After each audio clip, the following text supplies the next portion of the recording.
We may be suffering from a supersize crisis in Britain, but in the United States there's an epidemic. By 2030, over half of all US states are predicted to have obesity levels of 50%. So Dr. Christian is in America's fattest city to investigate the shocking impact obesity is having. Here in the US, it's been estimated that obesity causes up to 300,000 deaths every year. And those deaths are happening earlier. A study has shown that a BMI of 40 to 45 can shorten your lifespan by 8 to 10 years. But here in McAllen, I want to dig deeper. In a city where the local healthcare system is struggling to cope under the highest incidence of weight-related illness in the country, I want to see how obesity is affecting this population, even in death. At the Kreidler Funeral Home, this involves dealing with bigger and bigger bodies. We have to inform the family that we have measured from elbow to elbow on the body and it will not fit in a normal casket. And supersized coffins are not just a transatlantic phenomenon. In Britain, the demand for outsized caskets has increased by an estimated 5% in the past 10 years.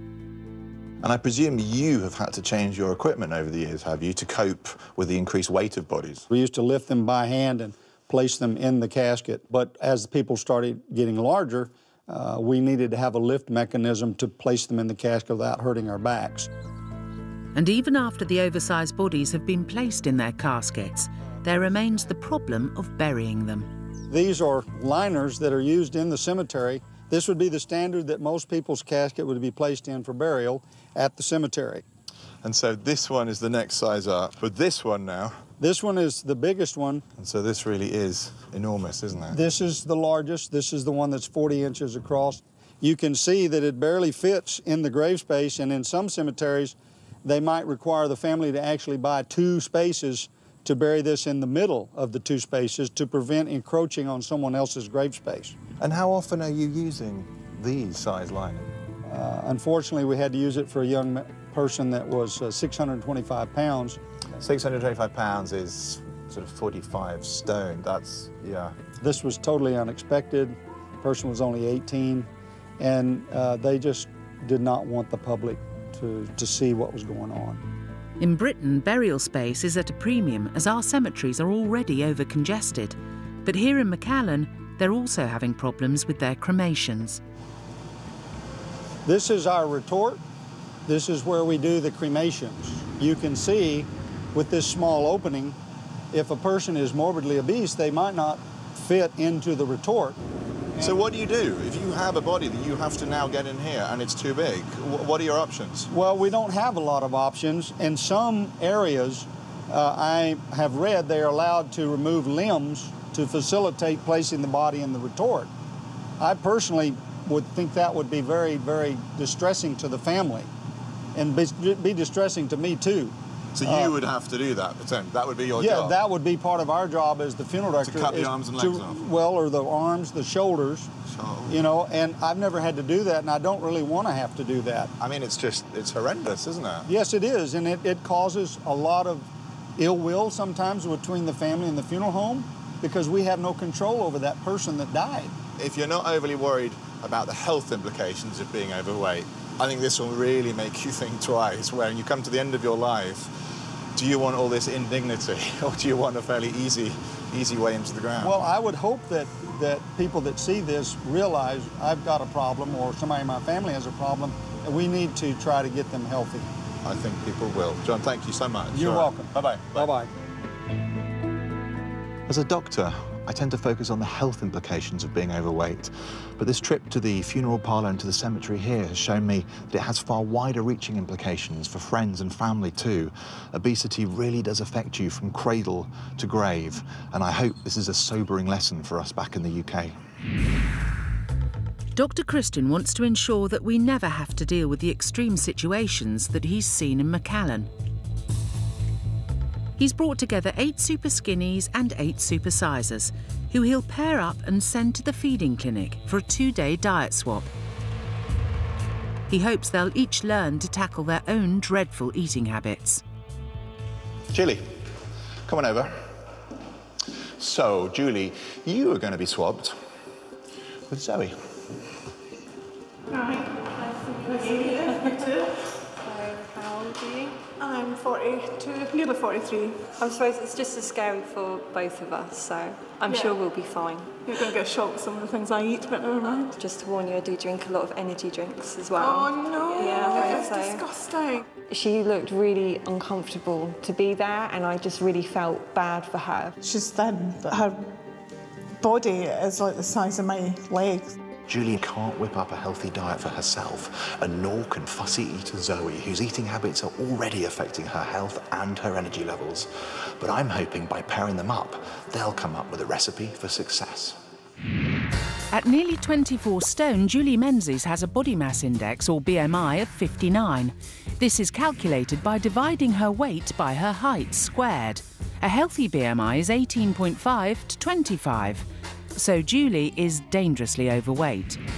She's an award-winning baker, but when it comes to her diet, Julie's a glutton for foods high in fat and sugar. We do a lot of baking, home baking, which is the thing that I love more than anything. I just go into my own wee world. Julie's world has revolved around all things fat and sugary since she was a child. Her parents owned a sweet shop. Mum and Dad made homemade ice cream, which, if I close my eyes long enough, I can still taste. It was just to die for. And she doesn't just like sugary snacks. At home, she cooks huge meals for husband Alistair, daughter Amanda, and twin boys Ian and Jamie, and always uses plenty of full-fat ingredients. I'll come home and I'll make something like curry or fajitas, or I've maybe prepped a lasagna the night before. We mostly eat the same things, but I probably would have more on my plate than what they would. I just think it's the portion control that's the biggest problem for me. And after her family have gone to bed, Julie's fat and sugar fest continues. Why I don't just go to my bed is beyond me. Thick rolls of fat around Julie's neck restrict her breathing when she sleeps and have led to an ear-splitting snoring problem. This had unforeseen consequences when she fell asleep in her spare room. And I also commented the next day that it was probably the best night's sleep he'd had in a long time because he hadn't heard me snoring all night. Now it's all the time. We're actually more like brother and sister than husband and wife. Julie also has elevated blood pressure and cholesterol levels, a major worry, as her father died of a heart attack aged only 66, 3 years before she married Alistair. Dad not walking me down the aisle was the biggest thing, and it's not how anyone would ever want for their kids. And if I wasn't around to see my daughter married, or my boys married and have their children, I don't want that. I really don't want that. You hear her coming down the stairs. She's really, just you can hear her struggling. Oh, I really think she'll be in a coffin in the next 10 years. The diet swap at Dr. Christian's feeding clinic can't come soon enough for Julie. And the same could be said for 24-year-old Zoe Hughes-Blinston. This busy fashion manager is a model employee with a frame to match. I have been mistaken for a mannequin. An old lady walked past me and she went to her friend, "Oh, I thought that was a real person there." And I just turned around and went, "I am a real person." And she's like, "Oh, I'm so sorry, I thought you were one of the mannequins." And I was just like, "No, I'm real." Zoe's hectic job means she needs plenty of calories, but her low BMI of just 17.3 proves she's not eating enough. Sometimes when I'm quite busy, an energy drink and a cigarette will help keep me going, just fill me up a little bit so I don't feel as hungry. And when she does eat, Zoe chooses high-fat options, which she always picks at. I will separate my vegetables from my meat, and then I feel that it's not contaminating it, as it were. I'm starting to feel full now. And Zoe never finishes meals, as eating makes her feel sick. Zoe's fussy yet fat-based diet with no fruit or vegetables means she's missing out on vital nutrients. This is damaging her health and her appearance. I am very vain and I don't like my hands. I feel my hands are quite skeletal. I always wear a necklace because I feel that my collarbone is on show quite a lot. I like looking slim and I'd like to look healthy with being slim. For Zoe, this is crunch time. She doesn't want to be fat, but she can't stay this thin. I haven't really put much thought into it of what's going to happen to me in the next 10 years. But I suppose if I do carry on the way that I'm eating now, it will affect my health quite dramatically. By having Zoe swap diets in the feeding clinic with Supersize Julie, Dr. Christian hopes both women will learn how extreme their eating habits have become. But before they go in, he's sending Julie stateside to see the appalling consequences of piling on the pounds.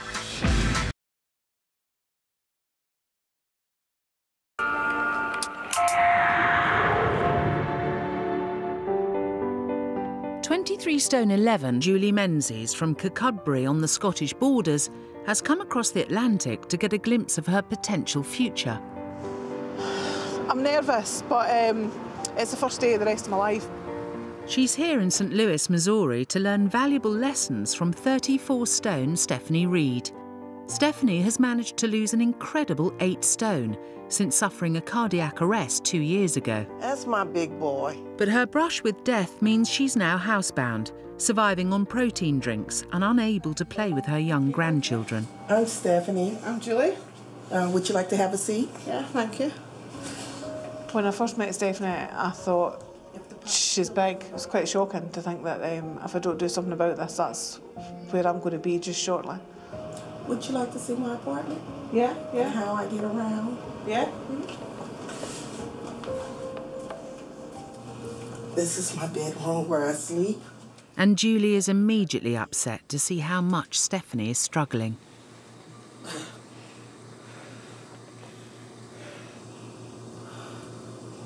Have to take my time. Okay. Here we go in the bathroom. And see how narrow it is. Too small. Yeah, it's a small bathroom. Just imagine one day I was in here, I was getting out of the shower, and I got too much water on the floor, and I slipped. And it was good that I had my phone in here with me, because I had to call the paramedics and the fire department in order for me to get out of the bathroom. I was in here naked. Yeah, that's not nice. No, it isn't. This is one of my little exercises that I do. Whilst Julie struggles to get upstairs at home, Stephanie struggles with her exercise, a brief walk to the lift. Meanwhile, across town, Dr. Christian is planning to pay Julie a surprise visit to check whether his shock tactics are working. I've paired Julie up with Stephanie. Stephanie's slowly learning to walk again, but she has a whole host of medical problems. She's certainly pretty immobile and pretty dependent on other people, and I'm really hoping that that is going to shock Julie. And the shock starts when Dr. Christian turns up to join them. And I'm not really good. Hello. Julie. Hi. So tell me, how's life been? I've had one major eye-opener coming here, I'll tell you. But I do want you to see the sort of difficulties that people have and how easy it is to let the weight creep on and creep on and creep on. Yes. And I bet you're going to tell us that. I thought everything was all right. I'm not getting any bigger. You know, this isn't happening. Food was my comfort zone. It was my friend. It was my companion. At the moment, I think I'm lucky in a way. I am majorly overweight, but I have no health issues at the moment. I have no diabetes, no high blood pressure, no heart problems or anything.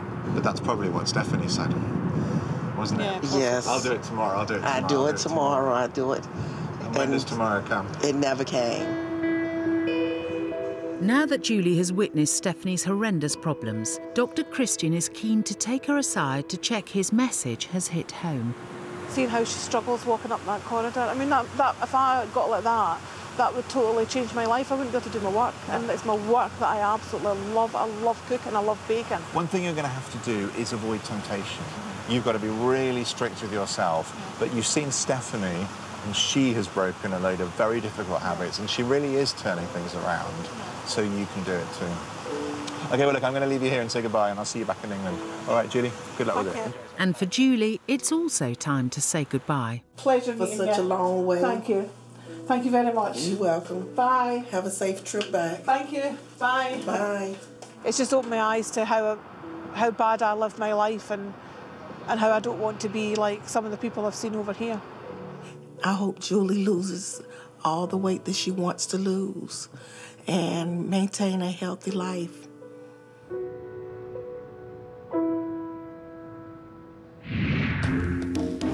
Back in the UK, the feeding clinic is ready and waiting for Supersize Julie and Superskinny Zoe. Dr. Christian's hoping that by consuming each other's dreadful diets, they'll both be shocked into changing their eating habits and rituals. Fussy yet fatty eater Zoe doesn't mind being slim, but the little she does eat is high in saturated fats and low in vitamins and nutrients. Combined with her cigarettes and energy drinks, this will badly affect her health, looks and fertility in the future. Why are you here? Because I want to put on weight. I want to be a healthy weight. Tell me a little bit about your eating habits. I have food separately on the plate. So if you give me food and it's all mushed together, I don't know how I'm going to separate it. Why did you start doing that? I used to do it when I was a child. But now you're an adult and it will not kill you to eat some mixed together food.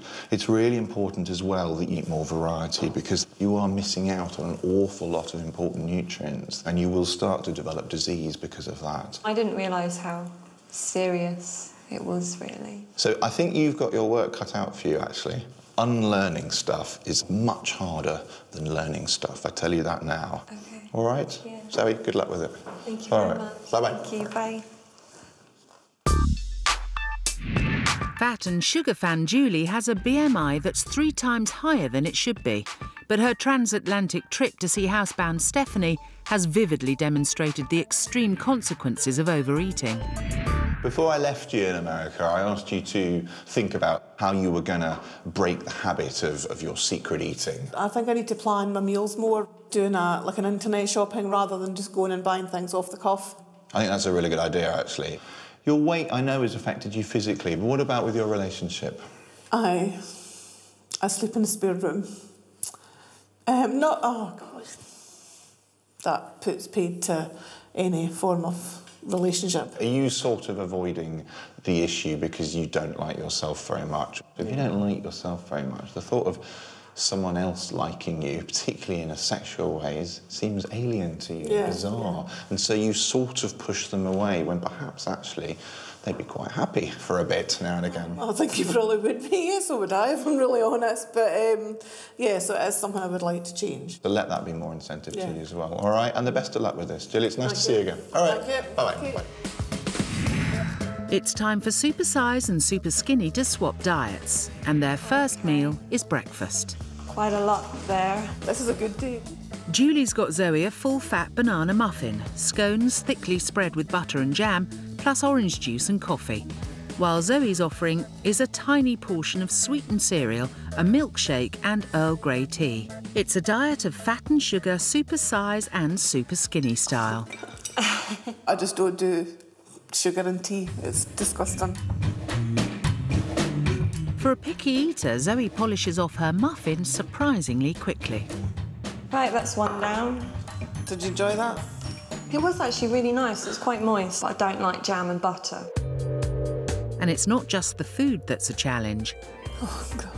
Both Supersizer and Superskinny are baffled how the other has reached their current size. For me, I just don't understand how people can get so big. I look at you and I just think, man, there's absolutely nothing off you. But then you must be damaging your health as much as I am, just in different ways. Amazingly, Superskinny Zoe manages to finish all of Julie's breakfast, even the jam and butter she hates. I thought she'd done really well. There was 2 big glasses of orange juice for a start. I feel actually a bit sick and full now. I never would normally eat that much. She's going to get a shock at lunchtime. And here it is. I'm really sorry.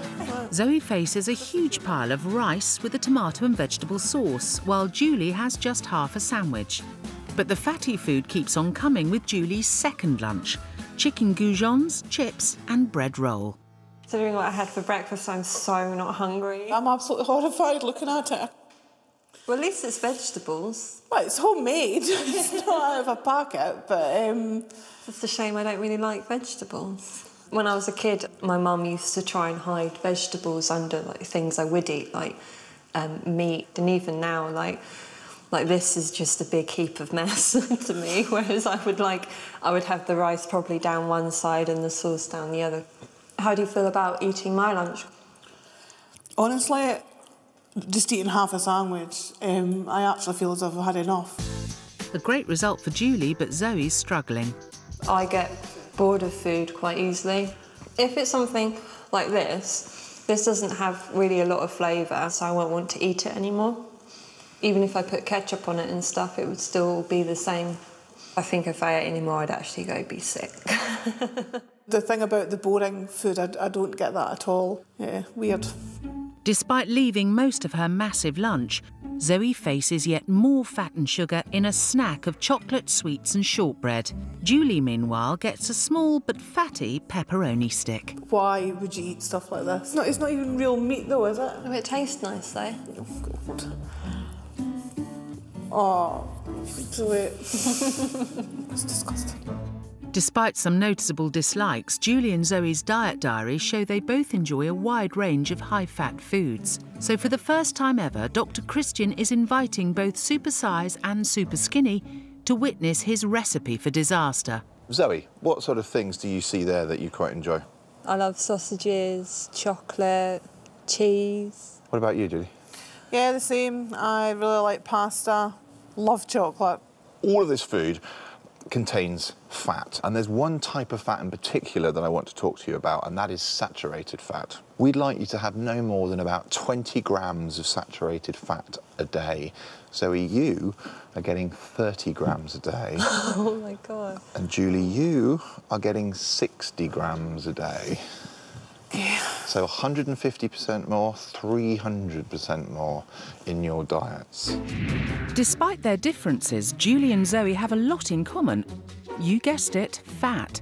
Dr. Christian wants to make their favourite foods less appetising by mixing them all up in a blender. So let's start putting all of this saturated fat into here. Fats typically make up 33% of the energy in a healthy diet, but just 10% should be saturated. These saturated fats are found in animal products, processed meals, and some vegetable oils, including those used in chocolate. Come and have a look. What do we think? So you're both looking fairly disgusted at all this. It just looks foul, it smells awful. I wouldn't even feed that to my dog. What's interesting, Zoe, with you is you are a very fussy eater, and yet what you eat isn't particularly discerning at all, is it, actually? No. In fact, let me tell you a little bit more about the overall quantities. Zoe, what I've got here are bottles of oil, 22 litres. These represent the total amount of saturated fat that you're getting in your diet.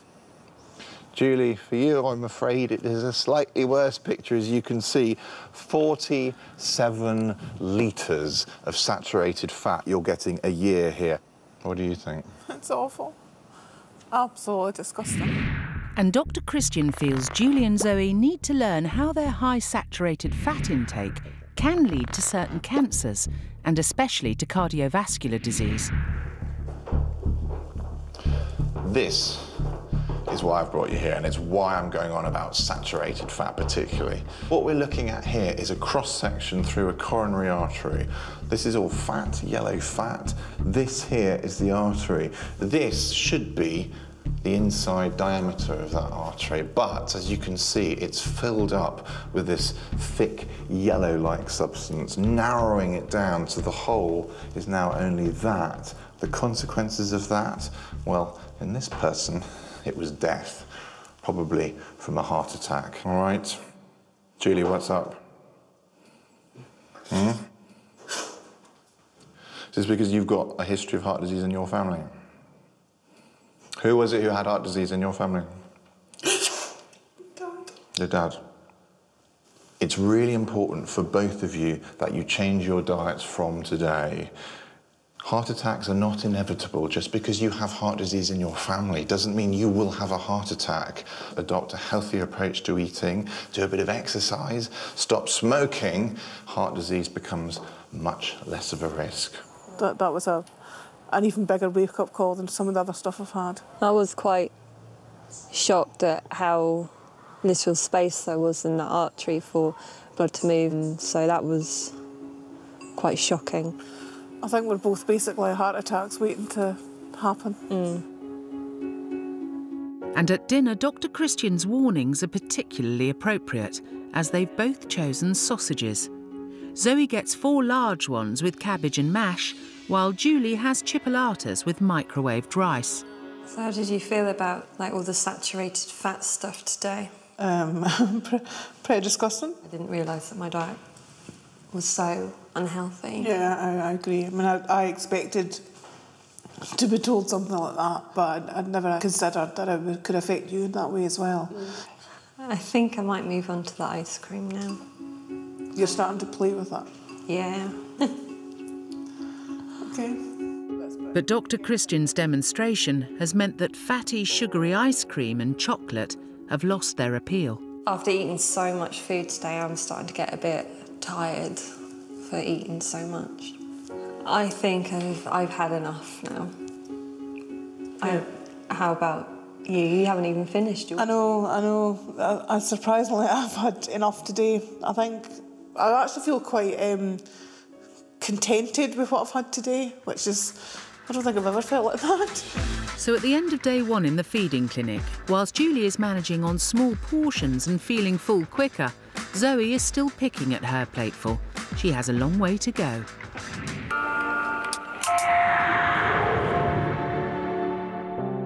"23 stone 11 fat and sugar fan Julie has spent a day with fussy yet fatty eater Zoe.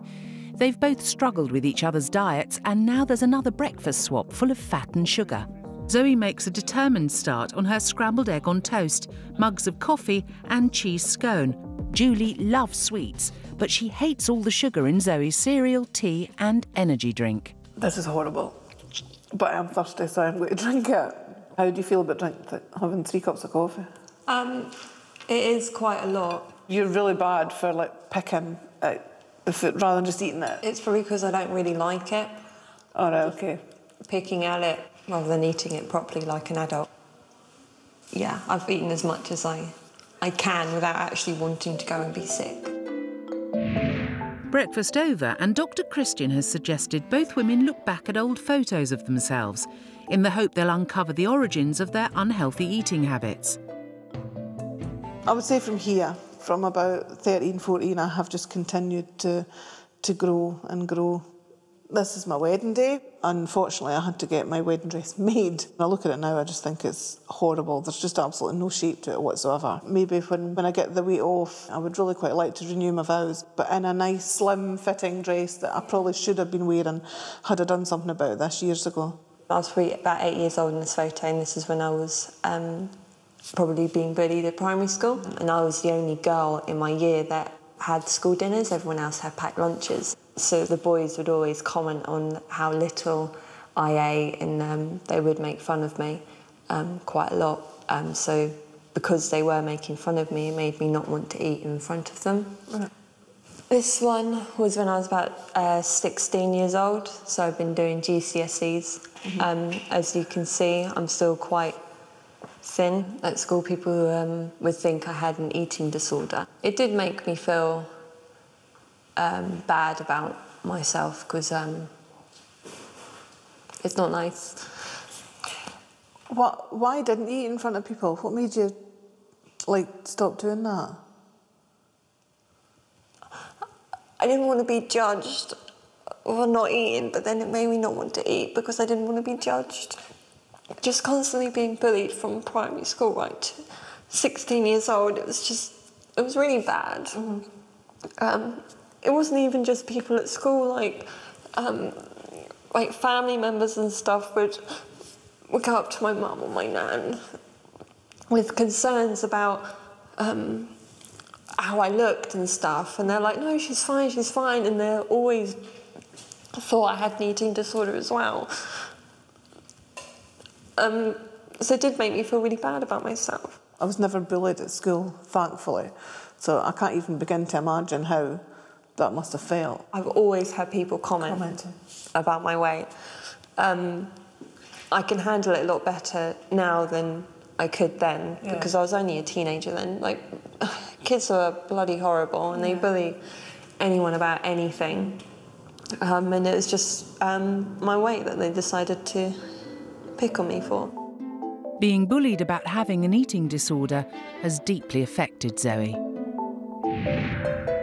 Journalist and former anorexia sufferer Emma Woolf understands what it's like to suffer from an eating disorder. She's been investigating the range of problems and meeting those affected. I write my weekly column, and every week I get lots of emails from sufferers. And once in a while, I get an email from a man. And what's really interesting is that there's so much stigma around men and eating disorders, even more than for women. Both in the diagnosis, getting that diagnosis from their doctor, but also in getting the treatment. I think it's a major taboo for men. Around 180,000 men in the UK suffer from an eating disorder. And over the past 10 years, the number of hospital admissions for male sufferers has more than doubled. As a woman, Emma struggled to get help with her own eating disorder. And now she's meeting long-time sufferer Daniel to get an insight into the male experience. I think I was aware quite young, around the age of 8 or 9. I was really conscious of my shape and my size, and by the time I was in my late teens, it was, I would say, obsessive. For many years, I would binge and purge 7, 8 times a day, and then I would go through periods of complete starvation. You know, people say to me, well, you know, did you receive bad treatment? And I say, there was no treatment. I went to a health clinic and asked for some advice, and they gave me a pamphlet that said, if you drop below a certain BMI, you will stop having periods. Well, if I'm having periods, then, you know, there's something seriously wrong. But it sort of adds to that belief that this isn't happening because men don't get this. So, Daniel, tell me a little bit about your eating disorders and when they all began. I was about 8 years old, and I remember just feeling incredibly uncomfortable with food and having this feeling of not being able to stop eating. And then by the time I was 16, I started using slimming tablets. I then started making myself vomit, and then went down to about 7.5 stone. With no treatment, Daniel's eating disorder continued throughout his 20s. I was already taking 80 laxatives a day. 80? For about a day? At Christmas 2011, Daniel hit rock bottom. I took about 1,000 laxatives between Christmas Eve and New Year's Eve. And what happened? I just remember feeling really hot and very sweaty, and felt very numb down my left arm and pains kind of here. And I just laid on the sofa and I just thought, this is it. Really? This major health scare was when Daniel realised he couldn't cope on his own. How did you go about getting help? I went to see my GP. I was willing to be referred to the eating disorders clinic, and just decided I cannot go on. This is bigger than me, this is stronger than me, I can't do this alone. I think with girls, you know, if they lose weight, there's an immediate alarm bells go off, but maybe with men, when they lose weight, that isn't the first thought, that people don't immediately think of an eating disorder. They don't put 2 and 2 together because, you know, men don't get this. It's really brought it home to me how many more barriers there are as a man to getting the right diagnosis, and also to getting the right treatment. In her search to find out more, Emma meets Sam Thomas, founder of the charity Men Get Eating Disorders Too. He runs interactive workshops to teach professionals how to deal with and treat male sufferers. Well, having had an eating disorder myself, bulimia, I'd recovered probably at the age of 21. And reflecting on my own experience, I realised that I can't be the only man in the world with an eating disorder. Suffering from bulimia throughout his teens, Sam reached out for professional help. Back then, this is like 10 years ago, there was lots of literature aimed at girls, and even the literature then, it was saying she as a sufferer. I did go to the doctor and actually say that, very articulately, what I was going through. And that particular doctor just diagnosed me with depression and seemed to ignore the bulimia, and I believed that. And I thought, OK, good, the doctor, he must know. And that's really how the project came about, because when I looked online, there was nothing for men. Professionals need awareness and they need education because, of course, men with eating disorders is on the rise and they're starting to see more men in their services at their drop-in centres. But also look at how to improve professional practice so that they can confidently treat or support men with eating disorders so that men can access care more easily. Sam's workshop's doing a really, really important thing, I think. It's highlighting to youth workers and healthcare professionals that there are men out there with eating disorders and that they need help too. I think the more awareness can be raised, the better for men like Sam and like Daniel too. If you're a man suffering from an eating disorder or you know someone who could be, please get in touch with Men Get Eating Disorders too. Or for more information, visit channel4.com/supersize.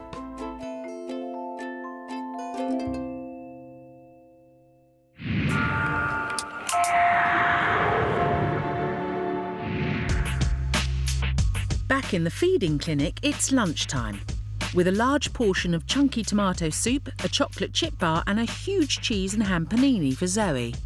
Again, it's like 2 meals for one. Yeah, sorry. Meanwhile, Julie has a tiny baguette, crisps, yoghurt and 2 energy drinks. I mean, I know I obviously like things with sugar in them, but these are just, it's like drinking a sugar cube, it's disgusting. The onion in this is really strong. Sorry. It's making me feel a bit sick. You don't like onion? Not really. I'm actually sitting eating these crisps at the moment thinking I don't even want them because I don't need them. The sandwich was enough. So what suddenly changed for you to feel full and that you don't want it anymore? The look of sheer horror on your face when you see how much food gets put in front of you. And really that picture yesterday of the artery is just etched in the back of my head. Mm. Are you okay? During their first meal, Julie and Zoe couldn't understand each other's problems, but their time in the feeding clinic has really brought them together. Is it because of your dad? It just scares me that could happen so easily. And not just for me, for you as well. As evening falls, it's time for their final meal together. Childlike portion picker Zoe is faced with a massive chicken stir-fry, whilst Julie gets a tiny plate of pasta. This is the Last Supper. Yeah, our last meal together. I'm hoping that when I go back home, I'll be able to break out of these eating habits that I've been doing for years. Picking at my food and actually trying different foods and actually sitting down and making time to eat rather than just rushing around all the time. And then after talking to Dr. Christian, it did kind of make me realise that, yeah, I'm just being a bit silly. One of the things I think I've learned actually is to, most definitely, is to eat slower. Eating slower, I think, has made me feel fuller. So if I get the portion right and the time scale that I eat it in, then it should hopefully make a difference. So. Although Julie and Zoe have again struggled with their meals, they both seem to have learnt valuable lessons. Dr. Christian has healthy eating plans specifically designed for them. So, there you go. That one's yours. Thank you. Julie, that one is for you. And good luck to the both of you. Julie will be on 2,000 calories a day, with portion sizes, fatty foods, sweets and salt significantly reduced. It's a change in lifestyle, not a diet, ensuring the weight comes off and stays off. Zoe will be on 2,500 calories a day. She needs to stop her fussy eating and replace those fatty foods and sugary drinks with slow-releasing energy foods, like wholemeal bread and fruit and veg.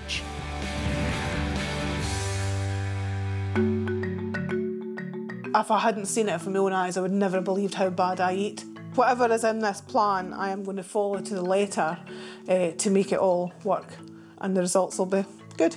I have found the past couple of days quite challenging, being forced to eat something that I wouldn't normally eat, but I am determined to do my diet plan. Good luck, Julie. Yeah, you too. I hope it all works out for you. It's been lovely to meet you. Lovely okay. meeting you. Julie and Zoe now have 2 months to change their diets.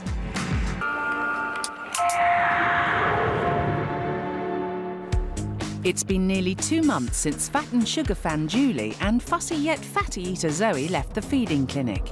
And it's now time to see if they've stayed true to their promises and stuck to their diet plans. I have been eating constantly through the day, like snacking, breakfast, lunch, afternoon snack, dinner, evening snack. So I'm hoping that it will make a big improvement. Nice to see you. Welcome. How have you been? I've been really well, thank you. You look very well. Thank you. Have you found the eating plan? I was quite surprised at how quickly I managed to get into the habit of eating that much food, and I'm getting out of the little behaviours I used to do as well. So I think you were an incredibly fussy eater, weren't you? Yes. And that eating plan was really going to have to stop that from happening. Now, I had to give you a really good talking to about saturated fat, because you had a lot of it in your old diet, didn't you? Have you managed to cut that down? yes, I have. I'm eating, when I do eat meat, it's lean meat. I don't eat ready meals anymore. I'm actually reading the back of food now to see how much saturated fats there is in them, because I know how much I need per day now. And if it's too high, then I'll just put it back and look for something else to eat. Wow. I'm a little bit nervous, just because I just don't like scales. What I've been doing is definitely working, so what the scale says is not necessarily as important as how I feel about myself. Julie, hello. You're looking very well, spectacularly well. So I was going to ask you how you've got on with the eating plan, but I kind of can work it out. You've got on all right, haven't you? I think I've done OK with the eating plan, a lot better than I thought I would do, if I'm really honest. I don't have any of the fried things at my work. I don't have paninis or anything. I've not had Chinese. I found it quite easy. Brilliant. I think. It's supposed to be easy. Yeah, I mean, I don't feel as if I've missed out on anything at all. I don't feel hungry. I've just been shown how to break it all down into the right portion sizes and bump it up with good things rather than bad things. What are you doing exercise-wise? I go to Aquasize once a week. I have started walking the dog, and I cannot believe these words are coming out of my mouth, but I have joined the gym. Wow. I know, I never thought I would ever say that. I'm just generally a more happier person. Julie, that is everything that I want to hear, so thank you very much. It's nice to see you. Thank you. All right, bye-bye. Bye. Julie and Zoe meet for the first time since leaving the feeding clinic. Hello. Oh, you're looking fantastic. I want to cry for some reason. I know, because you're wearing bright colours, you're wearing leggings and a dress. It's completely different to how you were in shoes that I can't walk in. Yeah, you're looking amazing. Let me come and join this happy reunion. How are you both? Fine, thank you. Pleased to see each other. Yeah. Yes? Yeah. Do you think she looks different? She looks fab. She looks glowing, far more healthier. Yeah. I think you both look great. I really do. It's Zoe's moment of truth. Weight gain-wise, you have gained a very respectable 4 pounds. Oh, wow. Absolutely. That's fab. Oh, that's more than I was expecting. And do you know what? Every single one of those pounds is showing on you in a really good way. Julie, what about you? Yeah, I hope I've lost weight. I know I've lost something. Well, I'm a bit disappointed with you. Oh, God. Because you haven't lost half a stone. You haven't lost a stone. You've lost 1 stone, 12 pounds you've lost. Really? Really? Oh. That's nearly 2 stone, nearly. Which is really incredible. But the good news doesn't end there, because also Go on. 6.5 inches off your tummy. Oh, I'm so happy. So happy. I'm very proud of myself because it just shows that changing my habits and changing my diet and stuff and eating that much more food, it's just showing that it's paid off. So I'm really proud and really happy. The future is rosy, it'll be healthy, it'll be full of new clothes, brighter clothes. I can't wait. Next week in the feeding clinic, fast food fan Craig swaps diets with cola addict Simon. Fish is really not for me. Dr. Christian discovers how obesity is leading to huge levels of type 2 diabetes in America's fattest city. All my uncles, my dad, they all died from complications of diabetes. And Emma Woolf meets a young mum whose anorexia began in pregnancy. Felt so guilty, and instead of it driving me to put weight on, it sort of made me want to self-punish more. Monday night here on 4 Dispatches asks if diet companies are worth their weight. Weight Watchers how they make their millions at 8. Next, will Cupid's arrow hit its target? The Undateables on the way.